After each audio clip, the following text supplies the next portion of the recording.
Philippine Information Agency, Kapihan na Zamboanga.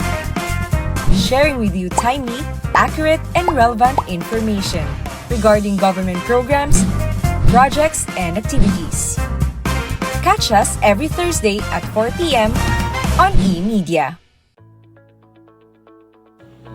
Buenos dias, Zamboanga. Welcome sa PIA Kapihan na Zamboanga sa SM City Mindpro. Hatid ng Philippine Information Agency, Mindanao Communicators Network, SM City Mindpro, MCTV at e-media. We are live via PIA Western Mindanao Facebook page and other government agencies' Facebook pages. And also we are live at PRO9 as the Northern News Flash, 1TV Philippines, Isa TV Channel 17, PCH Cable TV and via cable televisions here in Zamboanga City at MCTV and e-media. Ang Kapihan na Zamboanga program po will discuss important topics that will help you make more informed decisions wherever you are. And now we are happy po to discuss sa ating programa ngayon, sa ating episode ng Kapihan na Zamboanga about the DMW or the Department of Migrant Workers programs and services po, specifically here in Region 9. So let's welcome po their OIC Regional Director. Let's welcome Ms. Gay Iris Tangkalagan. Welcome po sa ating program. Buenos dias, Myra. Buenos dias a todos. Sa lahat mga tagapakinig at tagapanood ng programa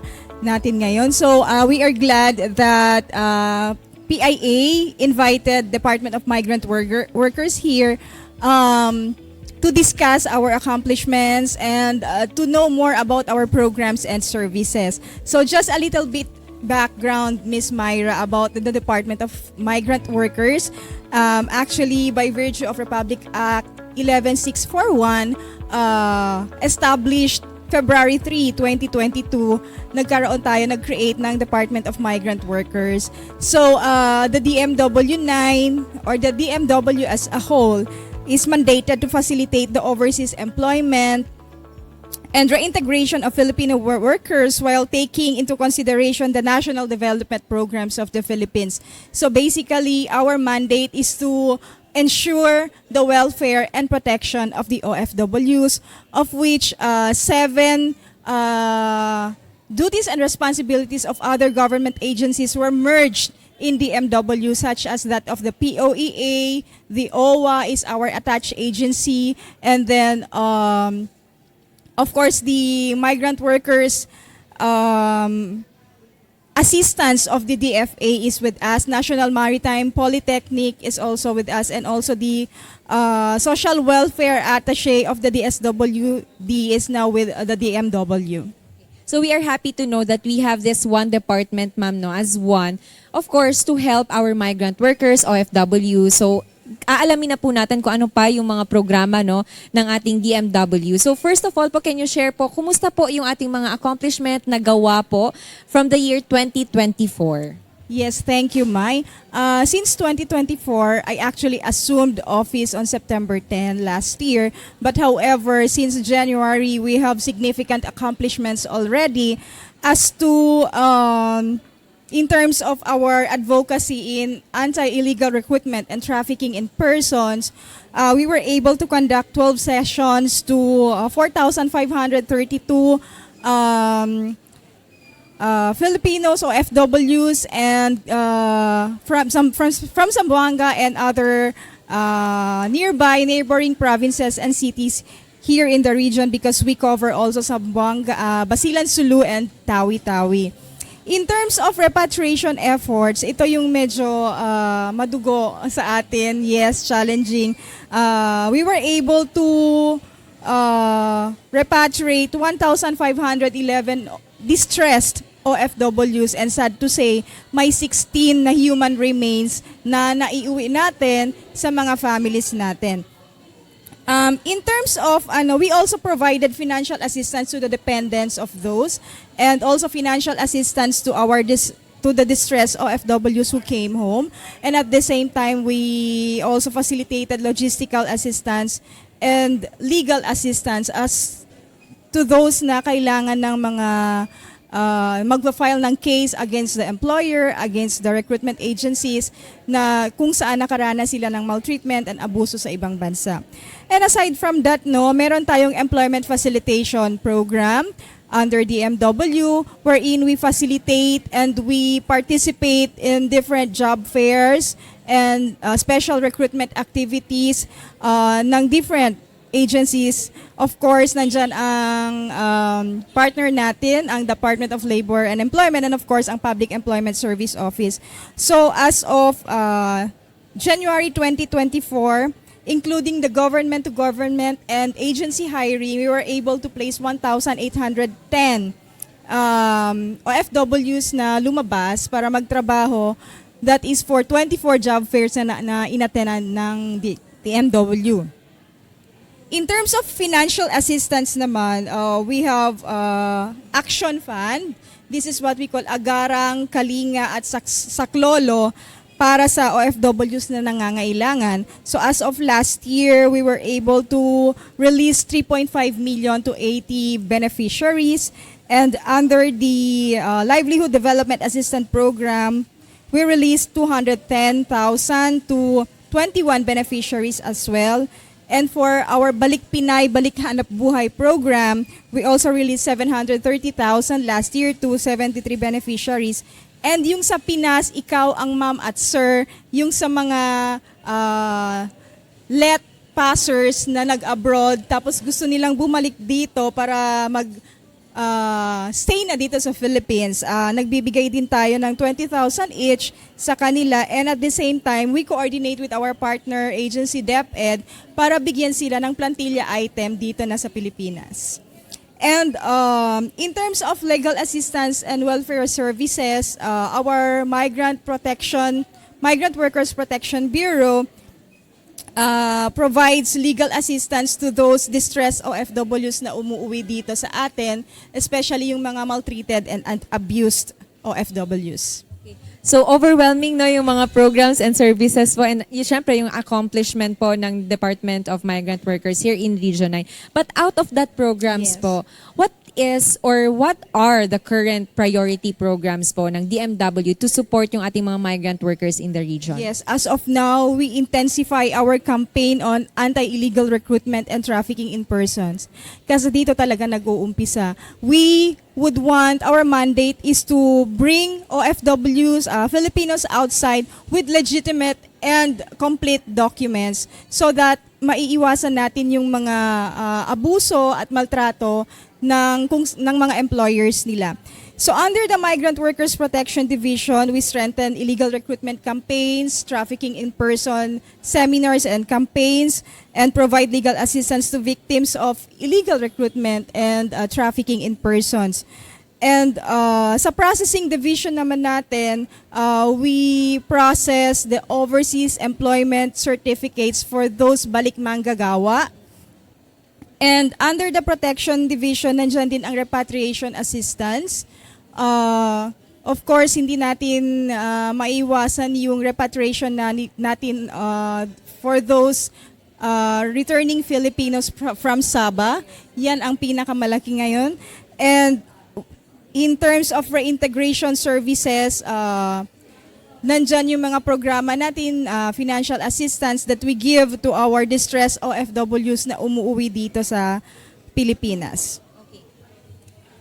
Okay, so how about po yung you mentioned about the protection, no? And you mentioned also kanina yung mga services po natin for the distress po, for OFW who are distressed. Yes. So how does the DMW po ensure yung protection and yung welfare ng ating mga OFWs? Yes, we actually have several outlets or several venues para protect natin and ensure the welfare of our OFWs. One is we have the One Repatriation Command Center in the central office. We have a 24/7 standby migrant workers representatives who actually serve as an emergency help desk that helps in the immediate repatriation of distressed OFWs, especially in times na may pumuputok na crisis sa host countries nila. So meron tayong ORCC or One Repatriation Command Center. And at the same time, the provision of legal support sa Protection Division naman yan. We do counseling, we do legal representation and coordination with host countries for labor disputes as well. Nandyan din ang financial assistance na binibigay natin and then livelihood assistance in partnership with TESDA as well. Of course, Overseas Workers Welfare Administration or OWA is our attached agency. So nandyan sa kanila ang support for the dependents of our OFWs, giving of livelihood, scholarship programs, and of course our partner in reintegration activities as well. We also have 42 migrant workers offices globally, and we are continuously increasing this. I think this year we will add additional 6 migrant workers offices who serve as shelter and halfway homes of those Filipinos na distress sa ibang bansa. Pumupunta sila sa migrant workers offices natin. And of course, dito naman sa Pilipinas, we have the OFW Hospital in Pampanga, and this year we are planning to put up some OFW hospital help desk in different regions para ma-address and ma-assist natin yung OFWs needing medical assistance, pati yung dependents din nila. Of course, airtip campaign is there naman, and then we are strictly implementing ngayon the regulation of recruitment agencies, making it sure na the data or the documents that they are having is legitimate and of standard, kaya nagkakandak din tayo ng inspection sa mga recruitment agencies.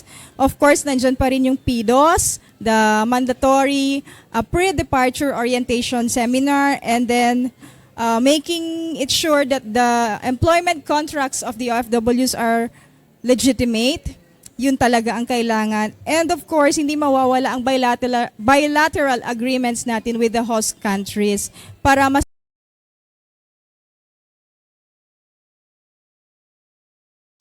Thank you, ma'am. You mentioned po, Director Gay, kanina yung ating priority, no, which is yung against trafficking in person. Yes. So, what initiatives po yung are being implemented for us to strengthen yung ating employment opportunities naman for our migrant workers? Yes. During job fair and recruitment drives, no, yes, we conduct job fair, recruitment in partnership with DOLE, with PESO, and with our private recruitment agencies through special recruitment activities. Aside from that, itong strong bilateral agreements that we have with other countries so that we may ensure na strengthened ang employment opportunities and protected ang mga OFWs natin sa mga host countries nila. Okay. So far po ba, are there any new laws or yung ating mga policies po for improvements po ng ating services for migrant workers? Yes, we have some improvements for this year. Actually, online na ang ating processing of overseas employment certificates. So, hindi na nila kailangan pumunta pa sa office. If they know their accounts, their OFW accounts, sa bahay lang, they can print their OACs na. So, yan ang isa. And then stronger ang airtip campaign natin para maiwasan, especially dito sa Region 9 and Basulta, na vulnerable talaga yung mga tao pagdating sa illegal recruitment. They believe lang talaga agad-agad sa mga too good to be true offers na meron, especially sa social media. So, yan ang tinitingnan natin at we strengthen our campaign on that. And also enhance reintegration programs through provision of livelihood and financial assistance and legal assistance as well to our OFWs who wants to come home na. Nabanggit nyo rin po kanina na of course meron tayong mga coordination with other government agencies, no, especially mga certain programs natin. So how do we coordinate po with other government agencies, of course including OWA, including Department of Labor and Yes. Employment? Actually, we reactivated kasi dati POEA pa si DMW. So nagkakaroon ulit tayo ng mga MOA signing and MOA signing and MOU signing with them. In terms of sa OWA naman is under the umbrella of DMW na. So we collaborate on the welfare programs, reintegration programs, and scholarship grants para sa mga dependents ng mga OFWs. Si DOLE naman is our sister department. Sila ang sa local employment, si DMW ang sa overseas employment. And we work together, no? Kapag once na reintegrate na natin yung mga OFWs, pumapasok po si partner DOLE natin para magbigay ng livelihood assistance and also local employment opportunities sa mga OFWs na gusto nang magstay here. Yes, si TESDA naman is nandyan giving us free vouchers for trainings para at least magkakaroon sila ng mga skills para, kumbaga, ito yung ticket nila para magkaroon sila ng livelihood assistance na makukuha nila sa DOLE.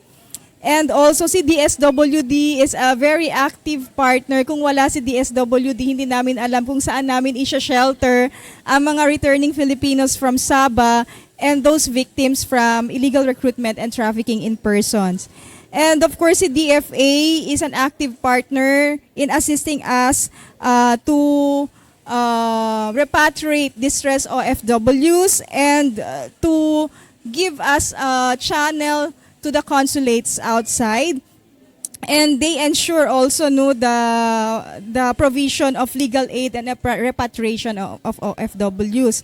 Si DOH naman, ang dami nating partners actually, yes. Si DOH, nandyan din, nagpro-provide ng medical assistance sa mga returning OFWs na kailangan ng agarang or immediate emergency assistance, nandyan si DOH. Of course, si DepEd, sa program natin na sa Pinas, ikaw ang ma'am at sir, very, very significant ang partnership natin because they provide us plantilla positions for the OFW teachers. So yun, Mai. Napakadami nating pagko-coordinatean po na Yes. ng mga agencies. I'm sure na eto nga established na rin yung ating partnership with other government agencies. You mentioned po about the AirTip, yung Yes. ating program on the anti-illegal recruitment and of course yung ating trafficking in persons. So far po, ano po yung mga efforts na ginagawa natin for this? Ang dami na nating coordination and partnership, no? Of course, we are an active member of RIACAT, the regional interagency committee against trafficking. Yes. Yun na nga, nag-apprehend tayo ng mga illegal recruiters, nagkakonduct ng rescue operations. So we are with them. We support the team, we support the committee in doing everything para hindi ma-fall sa bitag itong mga Filipinos natin who are very vulnerable pagdating sa mga too good to be true offers ng mga illegal recruiters. At the same time, the DMW is also a member of the Sea-Based Anti-Trafficking Task Force. We specialize ito sa maritime team, no? Dedicated to combating human trafficking as well. And also the subcommittee on migration and development where we present our Philippine Management Plan, Migration Plan to different partner agencies para alam din nila kung saan papunta, kung ano yung mga direksyon natin pagdating sa labor migration management. Okay. Ngayon naman po, of course, we are also updated yung doon sa recent po na ating mga returning Filipinos from Yes. Sabah. Kumusta po yun? Can you provide details po about the recent repatriation natin? Yes, recently lang, no. Actually, last Friday, may dumating dito sa atin around 891. Yes, returning Filipinos from Sabah. And mostly sa kanila, 10 months nang nakakulong sa 3 detention cells in Malaysia. So, maraming mga mga may sakit. We are thankful that the team, the group of partner agencies were there to support as well. And at the same time, January, February, and March, may dumadating na rin sa Tawi-Tawi, sa Bungaw Tawi-Tawi, mga konti-konti at around mga 140, 180 dumadating. So, a total lang, no, first quarter, we have 1,220 RFS na dumating dito sa region natin. So, shelter natin ito sa DSWD, yes. And then doon tayo nagka-conduct ng profiling and risk assessment together with Bureau of Immigration. And then minomonitor din natin sila kung minsan kasi ang challenges talaga natin is bumabalik pa rin talaga sila sa Malaysia. So ano po yung specific na services po na naibibigay natin for the returning Filipinos from Sabah? Yes, immediately no upon their pagbaba nila ng barko, we give them hot meals, yun talaga, food packs, and then kailangan nila ng sleepers. Kung minsan dumadating walang kahit na walang kahit na sleepers or nagbibigay din tayo, and then pagkain, and then assistance, transport assistance papunta sa shelter. Hindi mo pa kasi yan sila makakausap right there and then because medyo pa talaga not stable emotionally.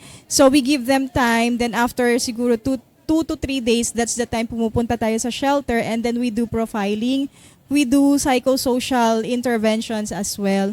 And kung sino yung gustong mag-for good na talaga dito, we give financial assistance through Action Fund. How do we ensure po that yung ating mga returning Filipinos receive adequate reintegration program or support?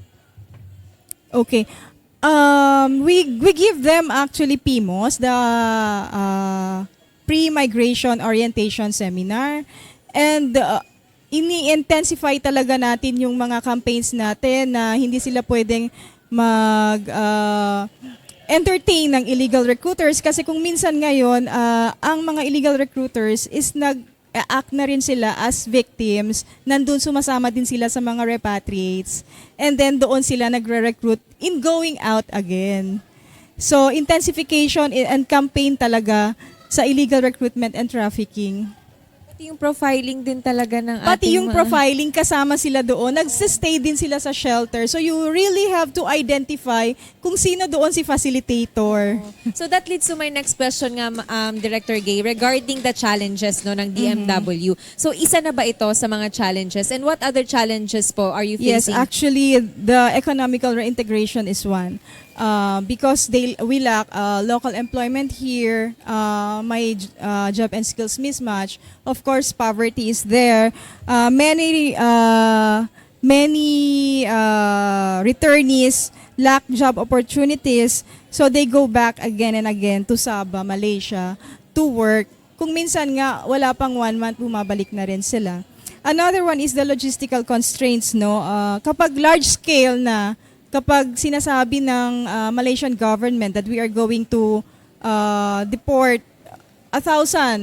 more than 1,000 RFs, so nahihirapan tayo dito in terms of kung saan sila isha-shelter, pagkain, and everything.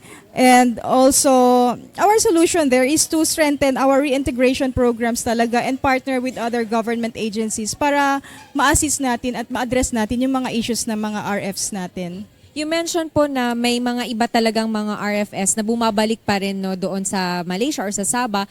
Meron po tayong list, but meron po bang mga instance na nakita natin na naging part na siya ng previous repatriation and then yes. naging... Yes, actually pabalik-balik lang yan sila. Kung minsan nga, paglabas nila ng shelter, makikita mo yan, sasakay na naman yan sa different finger wharves natin. Why? Because sometimes yung family nila nandun na talaga nagsistay sa Malaysia. So they have to go back there. And kung minsan naman nandun na ang trabaho nila, hindi na maiiwasan, the problem is they are undocumented. Kapag malaman ng Malaysian government na undocumented, huhulihin ulit sila. But because na wala silang trabaho na nakikita dito sa Pilipinas, igagrab pa rin nila yun kahit alam nila na illegal naman na wala silang documents. With that po, what are the long-term plans ng DMW in supporting po itong mga returnees and preventing talaga yung repeated displacement? Yes. We vow to have these sustainable livelihood programs for them. Repatriation programs, financial assistance para at least man lang kahit papano makakatulong tayo to bring them back to their local communities and come up with a good livelihood opportunities for them. And then stronger employment opportunities by partnering with DOLE, with PESO, to refer them for local employment as well. And also education and skills development in partnership with TESDA. Thank you very much po, Director Gay. Any message po sa lahat ng ating mga manonood, viewers, and of listeners, and of course yung ating mga OFWs, yung mga nagbabalak po na magtrabaho abroad? Yes.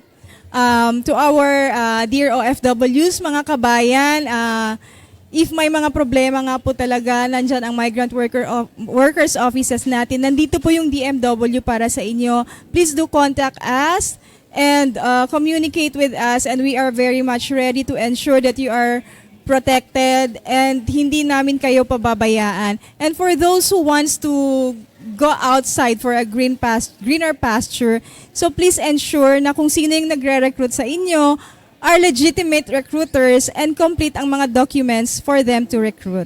Thank you so much. Thank you very much. Once again, bukas po yung opisina ng DMW and Yes. yung mga kanilang social media pages. Baka pwede po nating i-promote. If they have concerns, they can contact po. Yes, they can contact us through these numbers, 992-1773, that is for DMW9.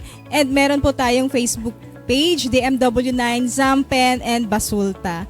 So, magme-message lang kayo doon. Meron ding sumasagot doon. Thank you very Thank much you so po. much. Once again, it's a great pleasure po no, to have you with us po sa ating programa. Once again, we have Director Gay Iris Tangkalagan, the OIC Regional Director of Department of Migrant Workers here in Region 9. Thank you very much po. Thank you so much, Myra. And thank you to PIA. Yan. Thank you very much po. And of course, sa buong team din ng DMW, maraming salamat. And sa buong team ng PIA for making this episode possible. Thank you very much po sa ating mga viewers and listeners. And thank you to the following sponsors. We have Dunkin, Karimadon, Camiseta, Penguin, all available here at SM City Mindpro. Makikita pa po tayo sa ating mga susunod na episodes ng PIA Kapihan na Zamboanga sa SM City Mindpro. Muli po sa ngalan ng PIA Director General Catherine Chloe De Castro and PIA Regional Director Ms. Noemi Edaga. Ito si Myra Espinosa. Muchísimas gracias.